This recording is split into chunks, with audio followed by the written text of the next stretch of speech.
Shalom Bapak Ibu Saudara. Shalom. Pada umumnya setiap orang meyakini bahwa apa yang dikerjakan adalah untuk dirinya. Entah dia sedang berlaku baik atau berlaku buruk.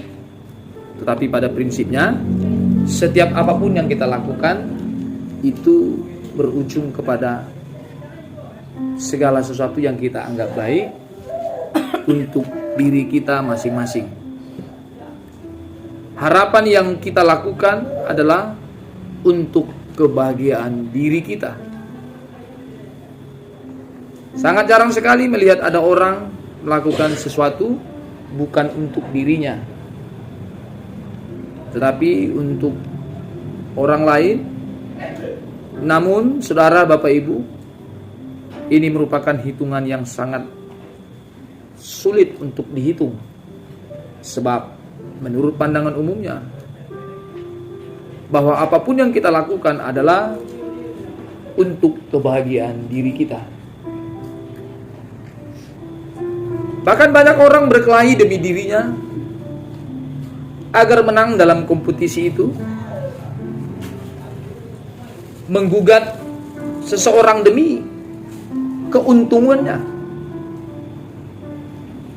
sering melakukan pertarungan untuk memenangkan agar dirinya menjadi bahagia. Berjuang untuk memenangkan pertandingan agar dirinya terekspos, agar dirinya terkenal, agar dirinya populer. Semua hal yang dilakukan pasti untuk dirinya. Bapak Ibu Saudara bekerja setiap hari. Kalau kau tak bahagia dalam melakukan itu, maka kau pun akan segera menghentikannya. Tetapi karena kau berkata bahwa ini adalah untuk kepentinganku, untuk kepada kesenangan dan kebahagiaanku, maka aku pun harus melakukan ini dan itu. Istri dan anak-anakmu juga termasuk dirimu. Maka ketika seorang suami melakukan pekerjaan, pasti ujungnya kepada kebahagiaan diri dan keluarganya. Itulah perjuangan kita menurut kacamata ukuran dunia, ukuran manusia. Masing-masing orang dimintai pertanggungjawaban. Entahkah dia seorang anak, seorang istri, atau seorang suami. Masing-masing kita punya tugas. Masing-masing kita punya ketetapan hukum untuk kita melakukan secara tanggung jawab. Tetapi ujungnya mengarah kepada kesenangan kita. Semua hal yang kita lakukan pasti untuk diri kita. Itulah manusia pada umumnya, saudara, Bapak, Ibu. Sehingga tidak jarang orang juga melakukan sesuatu yang di luar ketetapan hukum Tuhan.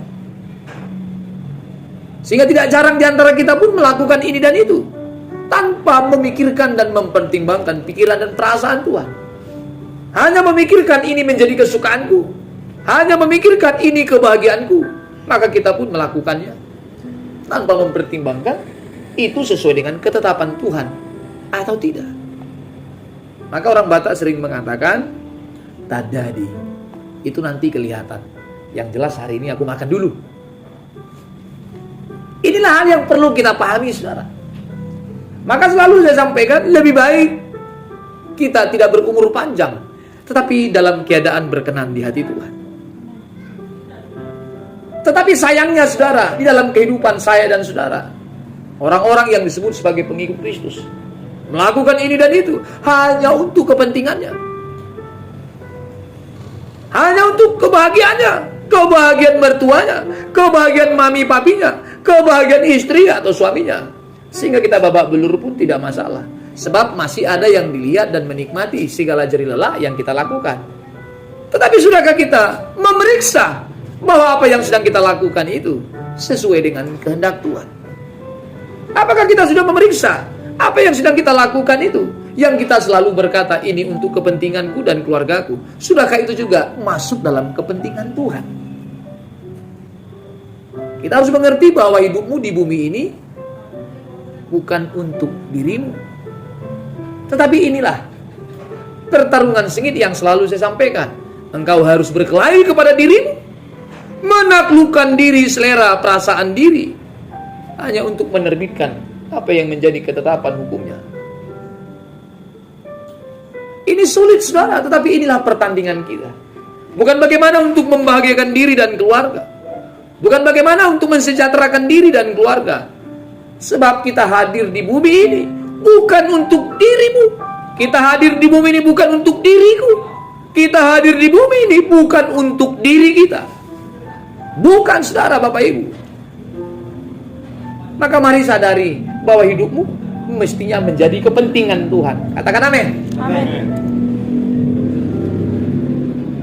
Dirimu, tujuanmu, hal yang Bapak Ibu lakukan tidak boleh mengarah kepada kepentinganmu. Sebab sejatinya setiap orang yang mengakui Yesus Tuhan dan menyadari bahwa hidupnya telah ditebus, maka di dalam dirinya tidak ada kepentingan apapun selain daripada kepentingan Tuhan itu. Maka kita memeriksa diri sejak hari ini, saudara. Kalau kemarin kita belum memahami, tetapi setelah kebenaran firman Tuhan mengingatkan kita, memberikan pesan supaya kita memperhatikan, sehingga setiap apapun yang kita katakan, apapun yang kita pikirkan, dan sampai apapun yang kita lakukan, harus tetap dalam ketetapan kehendaknya, harus tetap dalam kepentingan Tuhan. Amin. Amin. Sehingga jikalau kita menyadari hal ini, maka tidak mungkin kita sembarang berbuat. Sehingga kalau kita mengerti tentang pemahaman ini, maka itu akan membuat kita berhati-hati dalam bersikap, berhati-hati dalam berperilaku. Entah kau sebagai anak, entah kau sebagai jemaat, apalagi entah aku sebagai pendeta yang mesti memberikan teladan kepada jemaat bahwa hidupku bukan kepentinganku, bahwa hidupku bukan untuk diriku, bahwa hidupku hanya untuk kepentingan Tuhan, dan diriku adalah kepentingan Tuhan. Haleluya. Haleluya. Sehingga kita pasti berhati-hati, saudara.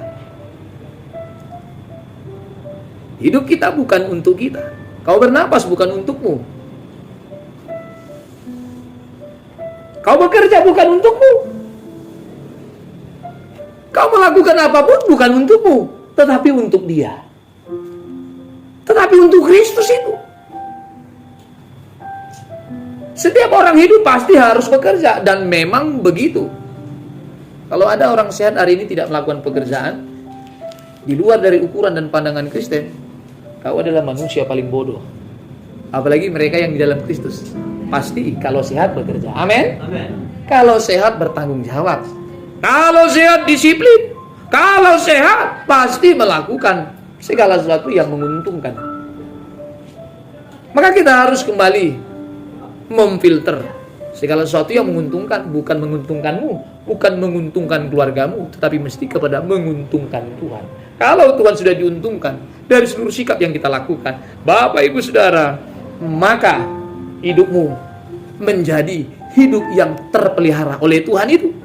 Terpelihara bagaimana, Pak? Sakit pun tak kunjung sembuh. Selalu saya sampaikan, di dalam waktu-waktu yang terjepit pun, itu bagian dari kemurahan Tuhan. Di waktu saudara benar-benar hidup dalam ketetapannya.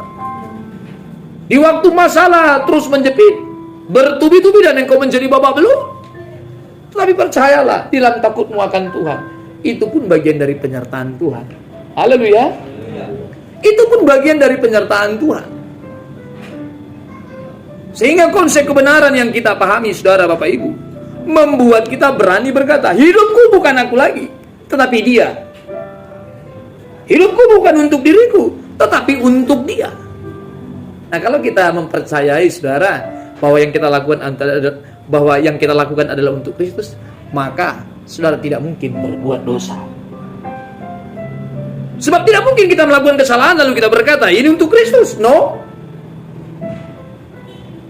Kalau kita meyakini, mengerti tentang konsep kebenaran bahwa hidup kita adalah untuk Kristus, maka setiap perkataan kita pun diperhatikan. Tidak mungkin saudara berkata sesuatu yang tidak menyenangkan hatinya. Sebab kalaulah perkataan kita tidak menyenangkan hatinya, kita pun tidak berani berkata bahwa ini untuk Kristus. Tetapi setelah kita menyadari bahwa hidup kita adalah untuk Kristus, kita pun pasti berhati-hati. Seperti seorang ibu yang dia berkata bahwa susu ini untuk anaknya. Maka seorang ibu tidak mungkin membeli susu yang expired. Dia akan memperhatikan bahwa susu ini untuk anaknya. Tidak mungkin dia membeli susu sembarangan. Dia akan membeli susu yang steril, susu yang masih layak konsumsi dia akan beli lalu memberikan kepada anaknya.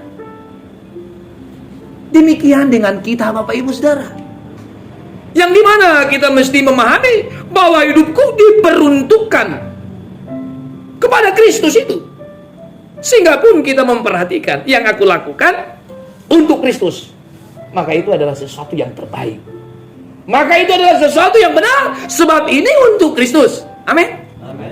Tetapi kalaulah kita masih belum mengerti dan masih mendesak segala sesuatu hanya untuk kepentingan kita, kau pun akan berbuat curang, menghalalkan segala cara untuk mendapatkan sesuatu yang menguntungkan dirimu. Kau pun akan curang.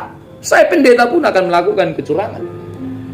Sebab yang saya lakukan harus menguntungkanku, sehingga tidak mempersoalkan pikiran dan ketetapan Tuhan itu. Maka saudara Bapak Ibu, ini yang menjadi pertarungan kita, pertandingan kita. Dan kita pun mesti latihan untuk bagaimana menang dalam pertandingan ini. Haleluya. Puji Tuhan. Kita membaca satu ayat di dalam 2 Korintus pasal 5 ayat yang ke-15. 2 Korintus pasal 5 ayat yang ke-15. Ya, silakan Ibu Gembala. Tuhan, dan Kristus telah mati untuk semua Dan orang. Kristus telah mati untuk kita, untuk Anda, untuk saya, untuk semua orang. Haleluya. Haleluya. Terus Supaya mereka yang hidup supaya kita yang hidup tidak lagi hidup untuk dirinya sendiri, tidak lagi untuk dirinya sendiri. Supaya saya hidup tidak untuk saya sendiri. Supaya saya yang hidup tidak berkepentingan atas diri saya yang sedang hidup, tetapi untuk Dia. Amin. Amin. Coba kita sama-sama ya. Sama-sama kita membaca ayat ini. Nanti kita robah ya. Semua orang itu diganti menjadi saya. Amin. Ya, perhatikan kalimat ini. Semua orang diganti kepada saya. Dan mereka itu juga diganti menjadi saya. Amin. Haleluya. Nah, coba kita ulang. 1, 2, 3. Dan Kristus telah mati untuk saya, supaya saya yang hidup tidak lagi hidup untuk diri saya sendiri. Amin. Amin. Jelas? Tetapi Bukan untuk diri sendiri, itu lanjutannya. Tetapi untuk Dia. untuk Dia siapa dia, Pak? Tuhan Yesus. Tuhan. D-nya besar itu artinya menunjuk kepada Tuhan. Tuhan. Ya, ulang lagi ya. Sampai untuk Dia itu saja. Kita ulang. Semua orang itu saya, mereka itu saya, dirinya sendiri itu diri saya sendiri. Kita ulang ya. 1, 2, 3. Dan Kristus telah mati untuk saya, supaya saya yang hidup tidak lagi hidup untuk diri saya sendiri, tetapi untuk Dia. Amin. Kita ulang ya. Tetapi untuk Dia itu menjadi tetapi untuk Tuhan. 1, 2, 3. Tetapi untuk Tuhan. Amin. Amin. Dirimu untuk Tuhan. Maka segala sesuatu yang Anda perbuat harus menjadi kesenangan Tuhan. Seorang ibu yang anaknya ingin minum susu juga akan menyediakan susu terbaik. Ate Dangi, Ibu Lolo, mau beli susu kepada si Lolo yang expired atau yang layak konsumsi? Oh iya dong, pasti diperiksa. Apalagi saya ya, minuman murah apapun saya harus melihat expirednya, betul? Tetapi anggota SB tidak. Diocoknya saja itu. Mau expired atau tidak, diocoknya. Berapa kali saya tanya mereka, pernah kau perhatikan? Enggak Pak, yang penting ku beli kuocok. Puji Tuhan sehat terus. Tapi saya berbeda, saya harus memeriksa. Itu makanan 1 hari ini saja Pak expirednya, saya tak mau lagi konsumsi. Sebab saya berpikir kalau ini expired maka akan terganggu kesehatan saya. Itu untuk diri saya loh. Juga harus diperhatikan, harus dikoreksi. Ya. Maka malam ini kita harus mengerti bahwa yang kita lakukan itu untuk Tuhan. Untuk Tuhan. Haleluya. Haleluya. Untuk Tuhan. Jadi makan pun untuk siapa? Untuk Tuhan. Sehingga apa yang kau lakukan itu tidak bercela, tidak mendatangkan dosa lalu menyakiti Tuhan itu. Untuk Tuhan. Pak, setiap orang sehat pasti harus makan. Di luar Kristus, di dalam Kristus, sehat pasti makan, hidup pasti makan. Nah itu ya. Kita harus melakukan ini dan itu untuk Kristus. Bernapas pun untuk. Maka hati-hati napas saudara ya. Hati-hati. Ini saya bernapas Tuhan, ini untukmu. Nah, nafasku sejak pagi ini sampai ke pagi lagi, itu harus untuk Tuhan. Kata-kata yang terlontar oleh mulut kita untuk siapa Pak? Tuhan. Tuhan. Lalu kita sebut kurang ajar loh, babi mau, kasih ho. Nah ini untuk siapa? Bukan untuk Tuhan Pak, begitu? Coba dulu. Tadi kan disampaikan bahwa segala sesuatu yang kita ucapkan, lakukan itu semua untuk Tuhan. Lalu kalau ketika kita maki-maki itu siapa itu? Untuk tetangga Pak, untuk mertuaku Pak. Nah ini, itulah kekonyolan kita yang kita belum mengerti. Maka itu artinya kita harus hati-hati dalam bertindak, bersikap melakukan sesuatu. Amin. Kita harus berani berkata ini untuk Tuhan. Maka sesuatu yang kotor tidak mungkin kita persembahkan kepada Tuhan. Ya, ada suami selingkuh untuk Tuhan Pak katanya, tak mungkin. Kau bohong itu. Saya juga sebagai pendeta melakukan tugas pelayanan ini untuk Tuhan, bukan untuk perut, bukan untuk kebahagiaan anak cucu saya ke depannya. No, tetapi memang untuk Tuhan. Maka mari pastikan dalam dirimu bahwa hidupmu bukan untuk kepentinganmu, bahwa hidupmu hanyalah kepentingan Tuhan. Sehingga yang kita lakukan harus menyukakan hati Tuhan. Ya, kita berteman dengan yang ini, kita berteman dengan yang itu, periksa Pak, hasil pertemanan itu menguntungkan Tuhan atau tidak. Bisa jadi menguntungkanmu, bisa jadi menguntungkanku, tetapi kita harus memperkarakan ini menguntungkan Tuhan atau tidak. Maka selalu disampaikan, kalau kita melakukan ini dan itu kita senang, lalu kemudian Tuhan senang, sangat mudah melakukannya. Itu bukan sebuah pertarungan. Tetapi bagaimana dan apa yang disebut sebuah pertarungan sengit? Yang adalah kita melakukan tak enak, kita melakukan tak suka, tetapi karena Kristus disukakan, karena Kristus dibahagiakan, maka aku pun mesti melakukan. Itulah pertarungan sengit itu. Haleluya.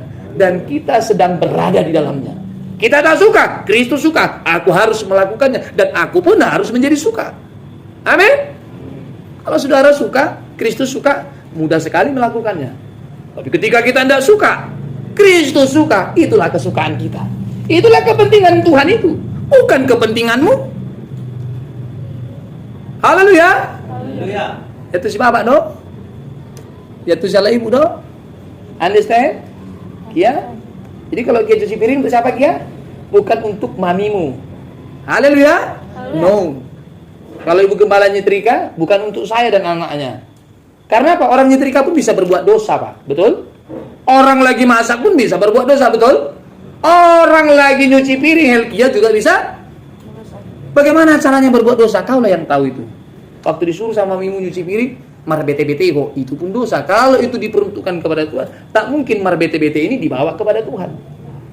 Kalau kita mengerti yang kita lakukan ini untuk Tuhan, maka yang kita lakukan pun pasti bersih. Saya sebagai pendeta juga harus hati-hati. Kalau saya melakukan tugas pelayanan ini hanya untuk kepentingan diri saya, maka saya menjadi pendeta yang tidak benar, menjadi pendeta yang tidak seturut dengan ketetapan hukumnya.